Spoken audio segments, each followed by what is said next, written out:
Promise Neverland first impressions. What'd y'all think? I actually really like the show. It starts off very like somber, cool, like okay, bunch of orphan kids, whatever, and then boom, it hits you. And Thanks for a twist, man. when you hit that boom, that's when I was like, all right, I like this show. I mean, even when it started, you could feel like something was not right. You see the numbers on their neck. Yep. Yeah. It looked like they were like prisoners or like some slaves or That was my something, instinct. right? First thing that came to my mind, Holocaust. They, Oh yeah, I they was did that just too. like, why? What's with the numbers? yeah, and I was already feeling the vibe. Like, I'm like, this is too happy. Something's gonna happen with these kids. But then they actually have these tests going on. And I'm like, why are you testing kids to see how smart they are? And then we later learn that's just how they grade their meat. It makes sense now. That makes sense for the numbers. Yeah. It's their livestock. They're numbered up. Like And branded. Yeah, exactly. I'm actually really excited because the main three characters are all are pretty unique in my opinion. Not in terms of we've never seen characters like this before, but in terms of each other. Like you have one very happy one, you have two. I mean, they're all intelligent in their own rights, but you have one very happy, one very logical, and one moody. I guess. Oh, is that Ray? That's the Sasuke, bro. Moody Yeah. one, yeah. And when you saw the first episode, didn't you think something was up? How they were saying like no, they were asking, oh yeah, when you go out to the outside world, what do you want to do? What do you want to see? And then he's just like, I want to survive. I was just like, I thought. why would you say that? Like, do you already know? I thought that he knew something was going on outside. When you first saw the first episode, you were telling me, yeah, you assumed that he knew about Mama and the monsters and demons. But then in like episode 2, he's getting the whole layout from them, and I'm like, why were you saying you just want to survive? And it looked, and throughout episode 2, it looked like he was like onto them because he was just like hiding in this. He had an idea. He just didn't know what was actually. I know, happening. but the way we didn't know that yet, and so I just thought he was like, well, he's probably like relaying information or like just keeping an eye on them or something like. That's what I was thinking. As well. But then turns out, oh no, he was just like didn't know. I like that they're not perfect, but at the same time, I have a pet peeve with 12-year-olds being this brilliant. I know they're all supposed to be the smartest in their class, and there's just like higher grade children. But at the same time, if you're maybe 16, 17, I can imagine you guys making all these. You have to remember, 12-year-olds are like a lot smarter than they seem sometimes, bro. I'm not saying they're supposed to be stupid, but at the same time, I'm just like the deductions they make are way too. When the girl with the bunny, did you think she was gonna get? Did you get a vibe that she was gonna get killed? Oh yeah, she was too cute. Yeah, she was way too cute. I just saw it coming. This is not. Here's my little thing with the show. I'm not sure. Uncle Poon, he tried to say this too. He says he's not sure if it's gonna turn if it's gonna be Edge or not. I would only have a problem with it. It was just Edge for the sake of Edge. If you have, I think the way they did the Connie thing wasn't Edge for the sake of Edge. I felt like it was on the verge of Edge, but like it was edgy, but I don't think it was just. I think it was set up. I think it was. It had a purpose though. Yeah, I don't like when Goblin Slayer when they just straight up deck people for no reason. I'm just like, what's the point of it? I honestly wouldn't consider it Edge because honestly, they find the girl's body. It wasn't too gory. It moves the plot forward. It wasn't too gory. Right, yeah. They find out that they're monsters and their mom is possibly working with them. Right. Which I mean, she probably is, but I don't think it was Edge at all. Personally, I'm a fan of the. What's her name? Emma. Because she starts. I don't like her. You don't like her? Keep going, but I don't like her. Of the three, she's my favorite. I usually don't care for characters that are so happy-go-lucky, but her 180 mindset in terms of first she wanted to be like, I don't know if she wanted to be like Mama. Is that what she wanted? Or did she just want to stay in the house? I think she want to stay there. Okay. First she goes from wanting to just stay there and then learning the truth. She's now fixated on making sure her entire family or her step family or whatever is going to escape with them. And I like that she's able to motivate others to her will. I don't want to gas her up too much and say she's like Griffith, but the whole charismatic part of her is able to influence people like Norman and Ray. Yeah. Well, Ray wasn't influenced. He was just like, boy, you stupid. Yeah, but he still ended up going. Yeah, because then Norman was just like, nah, man, she's light. I was just like, yo, his reaction, he was like, what if she dies? I won't let her die. I was like, yo, I like that. Norman's my favorite character. Some people think that he's too perfect. I think so. But I think... We'll see about that. I think he's gonna die. You think he's gonna die? I think he would die for Emma. I see that happening. I hope he doesn't, because I just like how he's like the smartest one of all of them.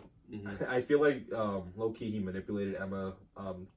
Not like hardcore, but it's like when they were about to check out the wall, he was trying to change her mood set. And like this is like a positive manipulation. She was all worried about Mama and whether or not they'll be tracked. But then he was trying to climb a tree, and I feel like he intentionally fell down to make her laugh, and then she would be more for trying to figure out how to escape. You know? Yeah. Because remember, he did the same thing when they were playing tag. He's like, "Oh no, I hurt myself." She went to go check on him. Gotcha. Now we know for a fact that Mama knows what's up. Oh yeah, she knows something's going on. The demons too. The demons, yeah, because they smelled something. And on top of that, they sent another headmaster. What is she at? Another mama or whatever. Another mama. She's or like another adult. Yeah, and she's black. Yo, Yeah. she made me think of the black girl from Hunter x Hunter. Yeah, all grown up. Yeah, she looked just like her. Yeah, we saw her in the opening too, like hugging the kids like this. I don't know, bro. I feel like she's gonna be tougher. Yeah, something's gonna come. She's just gonna. I feel like she's just gonna be in all like the three main kids that are trying to escape. She's gonna be on them. She's like, oh, so what are you guys doing over here? Like, she's gonna be on their asses. Now I wonder what is it? Is this literally just like gonna be like a horror thriller the whole thing? Because right now it's like a thriller. I feel like it reminds me of I don't know what it reminds me of, but it's a thriller in terms of like there's not really action, but there's like real hardcore suspense of like, oh, if you get caught right now, it's over. So like it's not that's what it seems like it's going, because I'm not sure if this show's really gonna have like fight scenes and stuff. So at this moment, so. I'm not sure if it's in terms of storytelling or maybe the character designs. But I was thinking of Made in the Abyss when I was watching this show. I haven't even finished Made in the Abyss. Because I mean they're both like chibi looking. Yeah, the thing is I haven't even finished that show yet, and it popped into my head. But I was loving how they were going through this show, because in episode 2, what's his name, Norman and Emma, they were trying to play it cool, and every time they escaped Mama's perspective or view or whatever the word is, they were actually gasping for air, like, okay, we can't mess this up. We have to keep the farce. And she shows that they're not like invincible. Yeah, I like that they're not perfect, and the fact that they're 12, I think makes it more believable. Like, okay, we're not going to be cocky, we're not going to be overconfident or overzealous. We're just going to do our best. Yeah.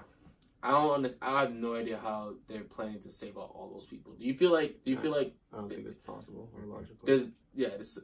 People are gonna get clapped. I said this before, I'm not a fan of large casts, so I'm hoping at least 30 of these kids die. True, but here's the thing. They really, you know, it sounded bad. I know, but there's 37 kids. Here's the thing. I don't want 37. Like, if you look at My Hero or Assassination Classroom, they try to give attention to like too many characters. Yeah, you see what I'm saying? Like, but this, I mean, so far we only seen 2 episodes, so I mean we can't really judge. But they've only given attention to like 3 characters and a little bit of Mama and maybe Connie, but then she got clapped already, so it doesn't matter. So it's like they're doing a good job with the large cast by not like really branching. They're just kind of they're kind of like background characters. We don't really care. That's what I'm saying. Yeah. Like, that's fine. I don't want them dividing their attention to every single character. Yeah, but I did want to ask you. He said his favorite character Norman. Mine's Emma. What's yours? I'm going with Norman. Why Norman? Oh. Why don't you? Okay, so why don't you like Emma? Oh, Emma? You definitely said you didn't like yeah. I hate in general, I hate anime characters that are just like, yeah, I'm gonna save everyone. Like, I can, like, that Naruto shut up. Yeah. You're not doing that. Yeah. Like, what do you think you're, like, I don't know. I just hate illogical thinking, even though I do that sometimes. I mean, that's the thing. Like, realistically, you can't save everyone, but I wouldn't want you to give up on everyone. You know what I mean? Yeah. I like that positive attitude.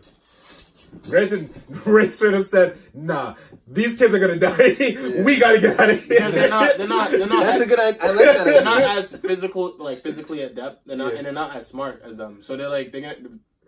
Yeah, they're gonna be like. Most of them are under 6 years old. Norman brought that up too. He was like, "Okay, we have to decide between morning or night. I feel we should do morning because I'm pretty sure the kids who are 6 and younger aren't gonna stay awake. They're not gonna understand. Like if whatever reason, say they steal Mama's tracker. Yeah. She's asleep. They're trying to leave at night. They're gonna wake up the other kids. But what about Mama? They're gonna be making a whole bunch of noise. I love his Mama. It's not gonna work out. And it's definitely gonna be a lot harder now that they get that black lady up in there. Oh yeah, because now she can be in 2 places at once, basically. I'm actually curious though, because if she wanted to, can't she just constantly check her tracker?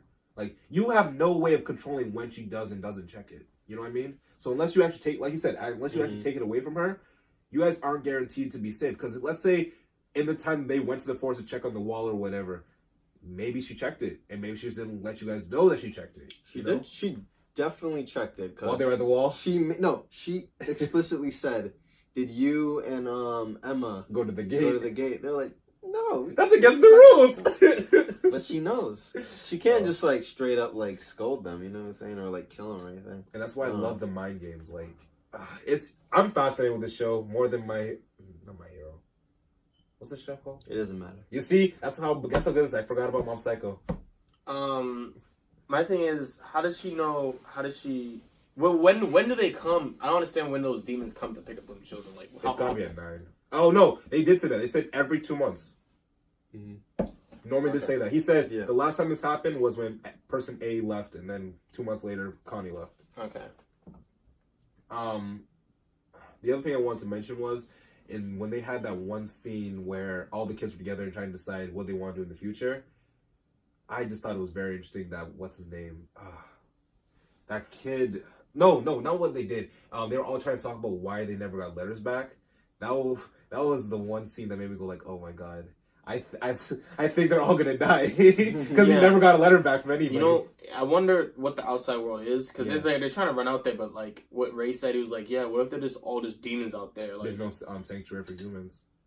But then Emma was like this. Well, I'll make a sanctuary. Okay, I guess that's the whole Naruto vibe. I'll make a sanctuary. Okay, but it's like where seems like it's gonna be a big like overarching story if that's the case. Yeah, but first have to escape. I think the demon farm is just like where the demons are. I think there's actually people like, because it's like where the kids come from. Come on now. Yeah, they have to reproduce them somehow. They're all orphans. Where are they coming from? Watch there be like a lab where they genetically engineer children. No, maybe they're like just kidnapping them or some shit. There's a lot of questions. There's a lot of questions. That's the part of the fun. Like, there's so many unanswered questions, and there's so much potential to this show. I'm not saying this is the greatest show of this season, like winter season. What are we in, spring? But I'm very excited to see where it goes from here. Yes. Okay. There's a lot of variables. Yeah. Hopefully they'll all be answered. I hate loose ends. Probably not. You're not wrong. I'm just being realistic. Listen, okay, Ray. They call me. Okay, Ray. They call me Ray. Got Norman, Ray, and Emma. Who are you, Emma? Oh, hell yeah. I love Emma. I hate her so 6 more years, man. No, that's disgusting. Stop. It's like, why are you so happy? Like, I just like her. There's nothing to be cheering about. Mama's out there.